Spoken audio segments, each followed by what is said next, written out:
Selamat datang di tutorial pelaporan pajak dengan formulir 1770S melalui e-filing. Tutorial ini berlaku untuk Anda yang merupakan karyawan berpenghasilan di atas 60 juta per tahun. Hal yang pertama kali Anda harus siapkan adalah bukti potong yang Anda peroleh dari perusahaan tempat Anda bekerja. Anda dapat menggunakan perangkat baik laptop, tab, atau smartphone yang terkoneksi dengan internet. Pertama, buka situs www.pajak.go.id lalu tekan login. Setelah itu, isikan nomor pokok wajib pajak dan password, serta kode keamanan dan klik login. Anda akan diarahkan ke dashboard layanan digital perpajakan. Klik pada tab Lapor, klik pada ikon e-filing, kemudian klik Buat SPT. Anda akan diberikan beberapa pertanyaan terkait dengan status Anda. Anda dapat mengisi melalui formulir, panduan, atau upload SPT. Pada tutorial ini, kita akan menjelaskan pengisian SPT 1770S menggunakan formulir. Maka, pilih opsi dengan bentuk formulir. Tekan tombol SPT 1770S dengan formulir. Tahapan pertama dalam pengisian SPT adalah isi data formulir. Isi tahun pajak, isi status SPT normal. Pembetulan hanya dipilih jika Anda menemukan kesalahan pada SPT tahunan yang sudah Anda laporkan sebelumnya. Lalu klik langkah selanjutnya. Sistem akan mendeteksi secara otomatis apabila ada data pembayaran pajak dari pihak ketiga. Gunakan data pembayaran tersebut untuk pengisian SPT dengan tekan Iya. Bila tidak, Anda dapat menggunakan formulir bukti potong sebagai acuan pengisian SPT. Pada lampiran 2, pada bagian A, isikan data penghasilan final. Pastikan data penghasilan final yang terekam telah sesuai dengan bukti potong yang Anda terima. Jika ada bukti potong yang belum terinput, klik Tambah. Pilih sumber penghasilan, isikan nilai penghasilan bruto dan PPh terutang. Anda juga dapat mengubah atau menghapus data yang Anda rekam bila terjadi kesalahan. Pada bagian B, isikan daftar harta yang Anda miliki pada akhir tahun.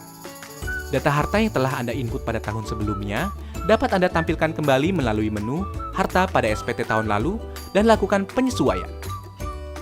Jika Anda ingin menambahkan data harta lainnya, klik Tambah. Pilih kode harta sesuai dengan jenis harta, isikan keterangan nama harta dan tahun perolehan. Pada kolom harga perolehan, cantumkan nilai pada saat Anda memperoleh harta. Ingat, saat memperoleh harta. Isikan deskripsi lebih lanjut pada kolom keterangan. Pada bagian C, isikan daftar utang pada akhir tahun. Data utang yang telah Anda input pada tahun sebelumnya dapat Anda tampilkan kembali melalui menu utang pada SPT tahun lalu dan lakukan penyesuaian. Jika Anda ingin menambahkan data utang lainnya, klik Tambah. Pilih kode utang sesuai dengan jenis utang, nama pemberi pinjaman, alamat pemberi pinjaman, tahun pinjaman, dan jumlah utang yang tersisa pada akhir tahun. Klik Lanjut. Pada bagian D, isikan daftar susunan anggota keluarga sesuai dengan kondisi pada awal tahun pajak SPT yang Anda laporkan. Klik langkah berikutnya. Pada lampiran 1, bagian A, isikan penghasilan bersih yang diperoleh dari dalam negeri yang bukan final antara lain bunga, royalti, sewa, penghargaan dan hadiah, keuntungan dari penjualan atau pengalihan harta, penghasilan lainnya. Pada bagian B, isikan penghasilan yang tidak termasuk objek pajak sesuai dengan pasal 4 ayat 3 Undang-Undang Pajak Penghasilan. Pada bagian C, isikan daftar pemotongan atau pemungutan pajak dari bukti potong yang telah Anda terima. Isikan jenis pajak, NPWP pemotong pajak yang valid, nomor bukti pemotongan atau pemungutan, tanggal bukti pemotongan atau pemungutan, dan jumlah PPh yang dipotong atau dipungut. Klik langkah berikutnya. Pada induk SPT, isikan data identitas berupa status perkawinan, status kewajiban pajak suami atau istri, dan NPWP suami atau istri jika diperlukan. Pada bagian A, poin 1, isikan penghasilan neto dalam negeri sesuai dengan bukti potong yang Anda terima. Poin 2 akan otomatis terisi dari data yang telah Anda isikan pada lampiran sebelumnya. Pada poin 3, isikan penghasilan neto luar negeri. Pada poin 4, penghasilan neto akan dijumlahkan secara otomatis. Pada poin 5, isikan jumlah zakat yang Anda bayarkan kepada lembaga zakat yang telah disahkan oleh pemerintah.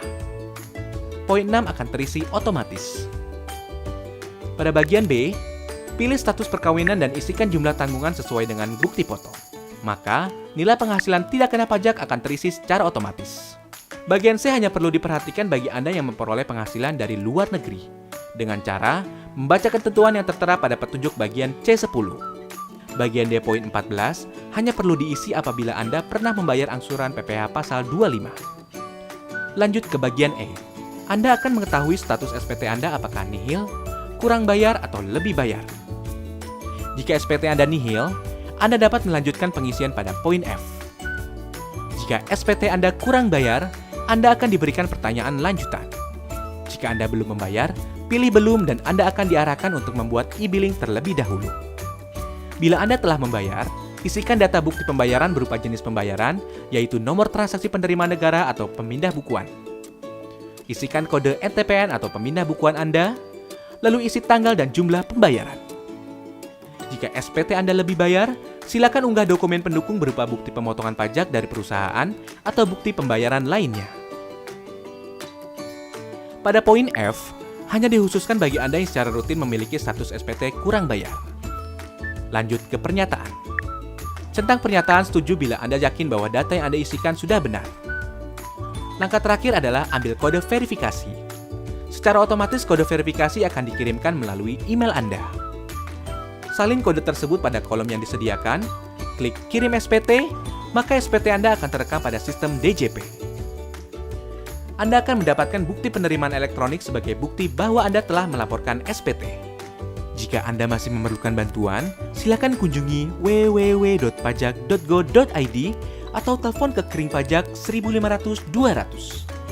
Subscribe channel YouTube Ditjen Pajak RI untuk memperoleh informasi dan tutorial lain. Pajak kuat, Indonesia maju.